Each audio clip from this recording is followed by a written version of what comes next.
आज Doubtnut app download करें। Doubtnut पर अपने सभी गणित, रसायन विज्ञान, भौतिक विज्ञान और जीव विज्ञान के डाउट्स का करो सफाया। बस प्रश्न की फोटो खींचो, एक ही प्रश्न को क्रॉप करो और तुरंत वीडियो सोल्यूशन पाओ।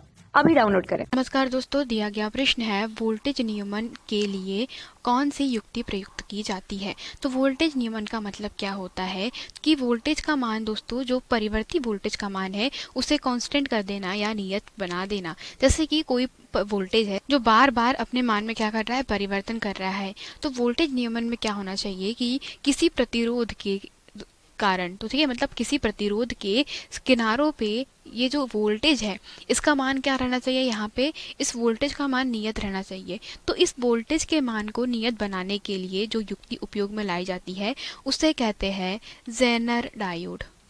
ठीक है, तो जेनर डायोड का मुख्य कार्य होता है दोस्तों, जो शक्ति का स्रोत होता है उससे प्राप्त शक्ति को नियंत्रित करना। ठीक है, तो जैसे कि उपरोक्त चित्र में देख सकते हैं, यहाँ पे वी आई जो है वह क्या है, हमारा इनपुट वोल्टेज। अब यहाँ पे जो निवेशी वोल्टेज है अगर वी आई है, तथा इसके साथ में क्या कर दिया गया है, यहाँ श्रेणी क्रम में एक प्रतिरोध आर को लगा दिया गया है जिससे प्रवाहित धारा क्या है, आई है। ठीक है, अब ये जो प्रवाहित धारा आई है वह दोस्तों एक संधि पे जाकर के दो भागों में विभक्त हो जाती है। पहली धारा आई एल जो लोड प्रतिरोध या हम कह सकते हैं कि जो निवेश में प्रतिरोध लगा गया, निर्गत में प्रतिरोध लगाया गया है उससे प्रवाहित होगी, और दूसरी जो धारा है वो दोस्तों कहाँ से, इस जेनर डायोड से होते हुए प्रवाहित होती है। तो इस स्थिति में जो परिपथ में यहाँ पे इनपुट वोल्टेज के कारण दोस्तों जो वोल्टेज ड्रॉप होगा, या हम कह सकते हैं कि वोल्टेज का जो पतन होगा वो विभव पतन किस प्रकार से दिया जाएगा, वो दिया जाएगा वी आई बराबरी से।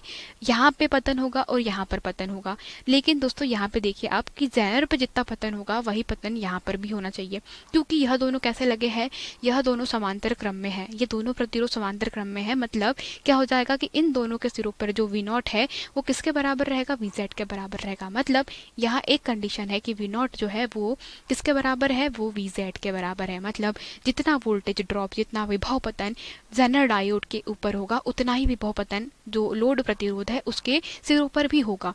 तो वी आई का जो मान है वो किसके बराबर हो जाएगा, वो हो जाएगा यहाँ पे प्रतिरोध आर में जितना विभव पतन हुआ है, मतलब I इंटू आर, और यहाँ पे धारा बह रही है आई जेड। तो हम यहाँ पे लिख सकते हैं दोस्तों, ये जो धारा है वो प्लस आई जेड आर, ये जो जेनर का प्रतिरोध अगर हम लोग आर जेड मान ले।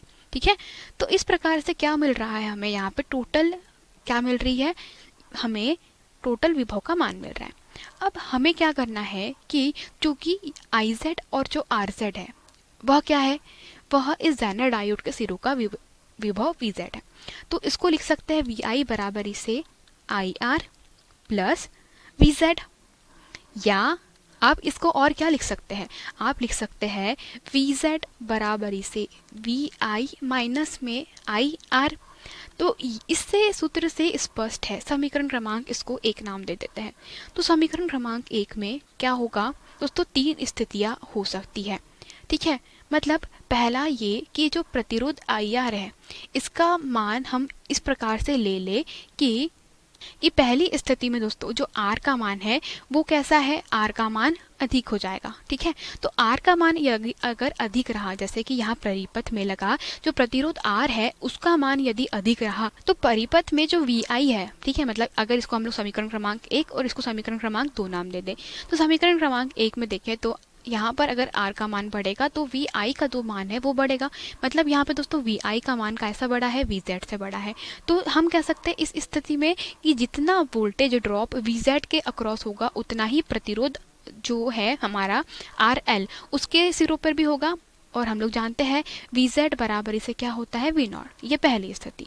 दूसरी स्थिति क्या हो जाएगी, जो वी आई है उसका मान वी जेड से छोटा हो जाएगा, और ये स्थिति कब होगी, जब दोस्तों जो आर है प्रतिरोध है उसका जो मान है वो कैसा हो जाएगा, कम होने लगेगा। ठीक है, तो यहाँ अगर प्रतिरोध आर का मान कह सकते हैं कि कम होगा, तो इस स्थिति में हम कह सकते हैं कि जो इनपुट वोल्टेज है उसका मान वी जेड से कैसा हो जाएगा, छोटा हो जाएगा।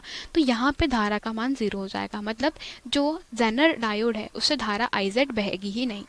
तीसरी स्थिति क्या हो जाएगी, तीसरी स्थिति दोस्तों जहाँ पे हमारा इनपुट वोल्टेज आउटपुट वोल्टेज, मतलब जेनर डायोड के सिरों पे जितना वोल्टेज ड्रॉप हुआ है, विभव पतन हुआ है उसके बराबर है। मतलब जितना जेनर के सिरों पर विभव प्राप्त हुआ है, अगर वह यहाँ पर दोस्तों Vi के बराबर रहे, मतलब R का मान लगभग हम लोग क्या मान ले, 0 के बराबर मान ले, ठीक है। तो इस स्थिति में क्या हो जाएगा हमारे पास में, Vi बराबरी से Vz बराबरी से V0 हो जाएगा, ठीक है। तो ये हमारे पास में 3 कंडीशन होती है और इस प्रकार से दोस्तों प्रतिरोध के मान में परिवर्तन करके क्या किया जाता है, जेनर डायोड को एक वोल्टेज नियमन या वोल्टेज नियामक के रूप में उपयोग में लाया जाता है। यही हमारे प्रश्न का उत्तर है दोस्तों। धन्यवाद। कक्षा 6 से 12वीं से लेकर नीट, IIT, JEE वो एडवांस के लेवल तक 1 करोड़ से ज्यादा छात्रों का भरोसा। आज ही डाउनलोड करें डाउटनेट ऐप या व्हाट्सएप करें अपने सारे डाउट्स 8400 400 400 पर।